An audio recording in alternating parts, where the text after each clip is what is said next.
Lenskart वो company जिसने भारत में चश्मे को फैशन बना दिया, जिसका आईपीओ पिछले एक साल से खूब चर्चा में बना हुआ है। निवेशकों को उम्मीद थी कि लिस्टिंग के दिन ये शेयर धमाका करेगा, लेकिन 10 नवंबर को जब लेंसकार्ट आखिरकार मार्केट में उतरा तो तालियों की जगह सन्नाटा था। 402 रुपए के इश्यू प्राइस के मुकाबले शेयर सिर्फ 390 रुपए पर लिस्ट हुआ, यानी 3% का सीधा सीधा घाटा। एक वक्त था जब इसे भारत की अगली बड़ी कंज्यूमर टेक सक्सेस कहा जा रहा था, लेकिन लिस्टिंग के दिन बाजार की चमक कहीं गुम हो गई। ग्रे मार्केट प्रीमियम जो 108 रुपए तक पहुंच गया था, लिस्टिंग से पहले ही शून्य हो गया, जीरो। यानी निवेशकों का भरोसा तो टूट चुका था। तो आखिर ऐसा हुआ क्या कि हाइप से भरा यह आईपीओ अचानक ठंडा पड़ गया? चलिए समझते हैं वो 3 बड़े कारण जिन्होंने लेंसकार्ट की सपनों वाली लिस्टिंग को निवेशकों के लिए निराशा में बदल दिया। नमस्कार, आप देख रहे हैं बिस्तक, मैं हूं आपके साथ अर्णिमा द्विवेदी। देखिए, लेंसकार्ट का आईपीओ पिछले कई हफ्तों से बाजार में चर्चा का विषय बना हुआ था। निवेशकों की उम्मीदें ऊंची थी कि भारत का ये प्रमुख यानी कि बहुत ही पॉपुलर आईवेयर ब्रांड लिस्टिंग पर शानदार रिटर्न देगा। लेकिन जब कंपनी ने स्टॉक मार्केट में कदम रखा तो तस्वीर कुछ और ही निकल गई। लेंसकार्ट के शेयर बीएसई पर 390 रुपए और एनएसई पर 395 रुपए पर लिस्ट हुए, यानी इश्यू प्राइस 402 रुपए से लगभग 3% की छूट पर। 70,000 करोड़ रुपए के वैल्यूएशन वाली इस कंपनी का ग्रे मार्केट प्रीमियम जो शुरू में 108 रुपए तक था, लिस्टिंग से पहले शून्य पर आ गया। ये इशारा था कि बाजार का एक्साइटमेंट अब ठंडा पड़ चुका है।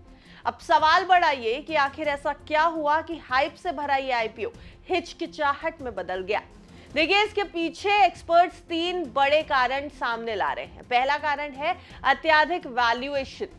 लेंसकार्ट का प्राइस बैंड 402 रुपए के ऊपरी स्तर पर तय हुआ था, जिससे इसका वैल्यूएशन 10.1 गुना और वित्त वर्ष 2025 की ईवी सेल्स और करीब 69 गुना एप्टा पर पहुंच गया। यह आंकड़े टाइटन, ट्रेंट और नाइका जैसी स्थापित कंपनियों से भी कहीं ऊपर थे। एसबीआई सिक्योरिटीज ने पहले ही चेतावनी दी थी कि वैल्यूएशन खिंचा हुआ है, इसलिए लिस्टिंग गेन सीमित रह सकता है। हालांकि उन्होंने लॉन्ग टर्म के लिए कंपनी को पॉजिटिव माना, लेकिन शॉर्ट टर्म उम्मीदें बहुत ऊंची थी। वहीं एम्बिट कैपिटल ने इसे सेल रेटिंग दी और 337 रुपए का टारगेट प्राइस तय कर दिया, यानी लगभग 16% डाउनसाइड। उनका तर्क था कि कंपनी को अगले 3 सालों में करीब 20,000 करोड़ रुपए के निवेश की जरूरत होगी, जिससे कैश फ्लो पर दबाव बनेगा और रिटर्न ऑन कैपिटल सिर्फ 9 से 13% के बीच रह जाएगा। जबकि ट्रेंट और नाइका जैसी कंपनियां 35 से 40% देती है। यानी ग्रोथ की कहानी तो है, लेकिन दाम पहले से ही बहुत ज्यादा महंगा हो गया है। ये तो था पहला कारण। अब बढ़ते हैं दूसरे कारण की तरफ, जो है मुनाफे की हकीकत बताता हुआ कारण।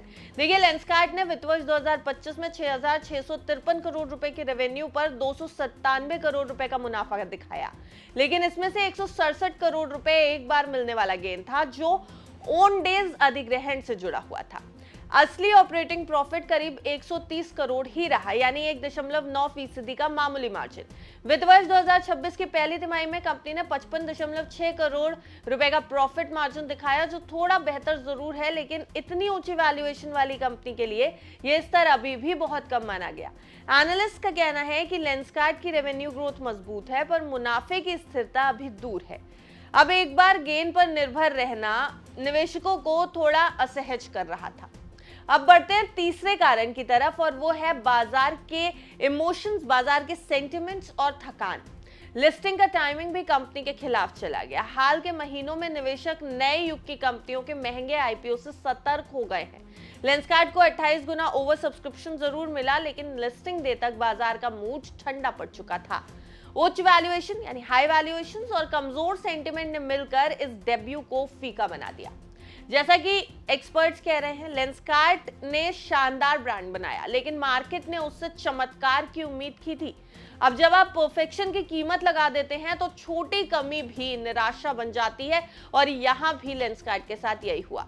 फिर भी लेंसकार्ट की बुनियाद मजबूत नजर आ रही है। यह भारत का सबसे बड़ा आईवेयर रिटेलर है और एशिया के टॉप 2 ब्रांड्स में शामिल है। कंपनी का टेक ड्रिवन मॉडल, अंतरराष्ट्रीय एक्सपेंशन और मजबूत ब्रांड रिकॉल इसे लंबे समय में बेहतर पोजीशन दे सकता है। अगली कुछ तिमाहियां ये तय करेंगी कि ये सिर्फ एक ठोकर थी या एक धीमी लेकिन मजबूत शुरुआत थी।